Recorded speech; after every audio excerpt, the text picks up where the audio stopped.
सताएंगे, है ना। तो यहाँ पे यीशु मसीह क्या कह रहा है, तुम उसको याद रखो। किस बात को याद रखो? कि दास अपने स्वामी से बड़ा नहीं होता। अगर उन्होंने मुझे सताया है तो वो तुम्हें भी सताएंगे, यदि उन्होंने मेरी मानी है तो वो तुम्हारी भी मानेंगे। तो परमेश्वर हमसे चाहता है कि हम कुछ बातों को याद रखें। और आज क्या होता है, हम जब बातों को भूल जाते हैं तो हमारी एक अलग सी हमारा अलग चलना हो जाता है वचन से बाहर ना।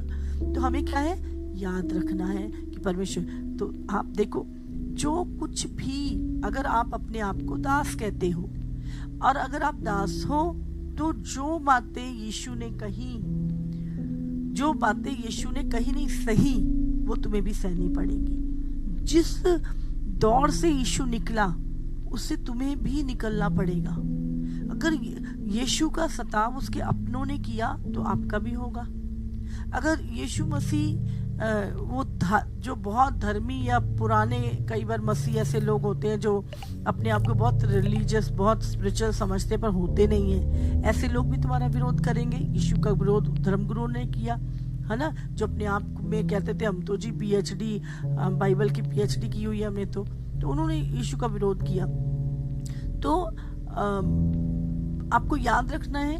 फिर जिन लोगों को उसने चंगा किया, आप बहुत सारे लोगों को आप गड्ढों में से निकालते हो, उनके लिए प्रार्थनाएं करते हो, वो चंगाई, बड़ी बड़ी गवाहियां होती हैं और वही लोग तुम्हारे विरोध में खड़े हो जाते हैं कई बार। तो आपको अपनी सेवकाई में अपनी आंखें अपने स्वामी की ओर रखनी है कि अगर बाइबल में लिखा है कि दास स्वामी से बड़ा नहीं होता, तो जो कुछ स्वामी के साथ बीता है और अगर वो आपके साथ बीत रहा है तो आपको आनंदित होना है, क्योंकि अगर आप यीशु के दुखों में सहभागी हो रहे हो तो आप उसकी महिमा में भी सहभागी होगे। आप पिता के पुत्र के दाहिने बैठोगे, है ना। तो वो सारी चीजों को, दास स्वामी से बड़ा नहीं होता, इस बात को हमेशा याद रखिएगा। जो चीजें यीशु के साथ हुई, है ना, कई बार मैं बहुत सारे पास्टर के मुंह से, ओ पास्टर जी हमने उसको बचाया, हमने उसको ये किया, वो हमें छोड़ के चला गया, उससे अलग मिनिस्ट्री खोल ली, उसने ऐसा किया, है ना, उसने हमारा विरोध किया।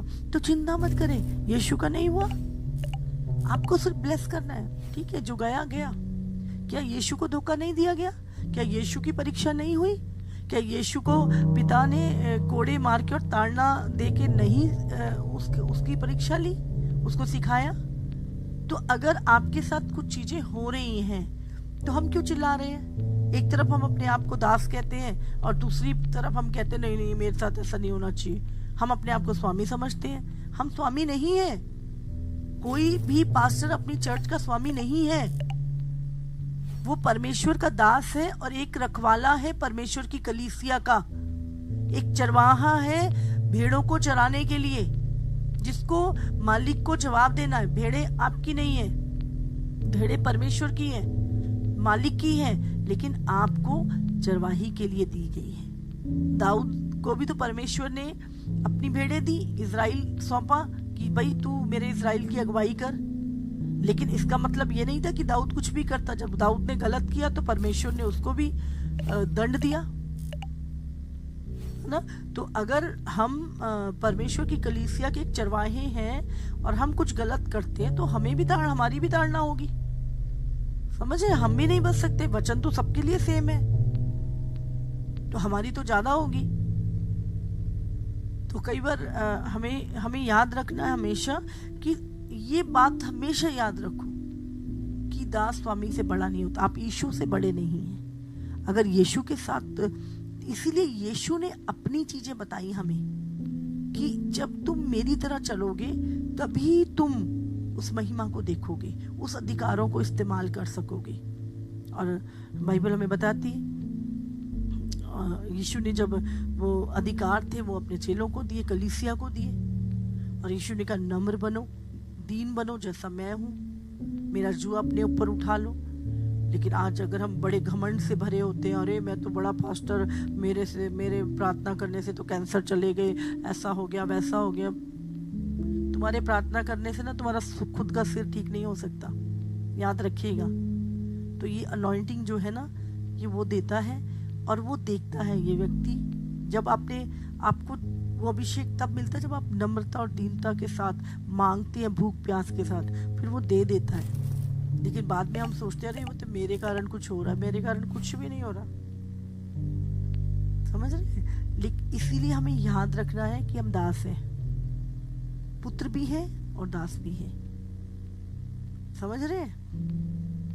तो प्रभु ने क्लियर कहा, अगर आप प्रभु की सेवा कर रहे हैं तो आपको सेवा प्रभु की रीति से करनी पड़ेगी। आपकी अपनी रीति से जब सेवा करेंगे तो फेल हो जाएगी। समझ रहे हैं? और प्रॉब्लम भी बहुत फेस करेंगे। लेकिन अगर प्रभु की बुलाहट में कर रहे हैं और प्रभु की तरीके से कर रहे हैं तो कभी फेल नहीं होंगे, कभी घटी नहीं होगी। परमेश्वर आपको बढ़ाएगा, प्रभु आपके युद्धों को लड़ेगा। मैंने वीरवार को एक वचन दिया था, अगर आपके पास समय हो तो जरूर सुनना। एक गॉड्स का प्लान और एक हमारा अपना प्लान। एक वचन निकालेंगे, यूहन्ना 7 उसका 16। यीशु ने उन्हें उत्तर दिया, मेरा उपदेश मेरे लिए नहीं परंतु मेरे भेजने वाले का है। 7:14 में जब यीशु मसीह पर्व में गया, तब पर्व के आधे दिन बीत गए तो यीशु मंदिर में जाकर उपदेश करने लगा। तब यहूदियों ने चिंतित होकर कहा, इसे बिन पढ़े विद्या कैसे आ गई? यीशु ने उन्हें उत्तर दिया, मेरा उपदेश मेरा नहीं परंतु मेरे भेजने वाले का है। यदि कोई उसकी इच्छा पर चलना चाहे तो वो इस उपदेश के विषय में जान जाएगा कि ये परमेश्वर की ओर से है या मैं अपनी ओर से कहता हूँ। जो अपनी ओर से कुछ कहता है वह अपनी ही बड़ाई चाहता है, परंतु जो अपने भेजने वाले की बड़ाई चाहता है वही सच्चा है और उसमें अधर्म नहीं।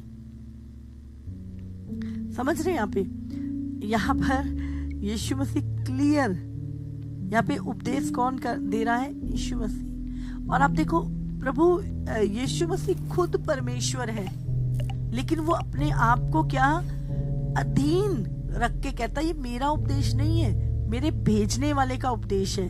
क्योंकि यीशु पिता की महिमा चाहता था। समझ रहे हैं?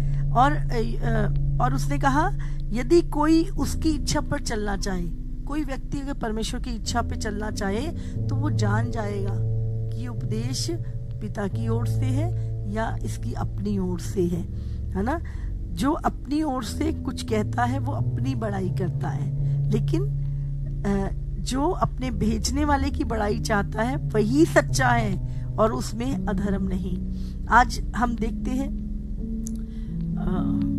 अभी प्रभु जानता है इस चीज को, मुझे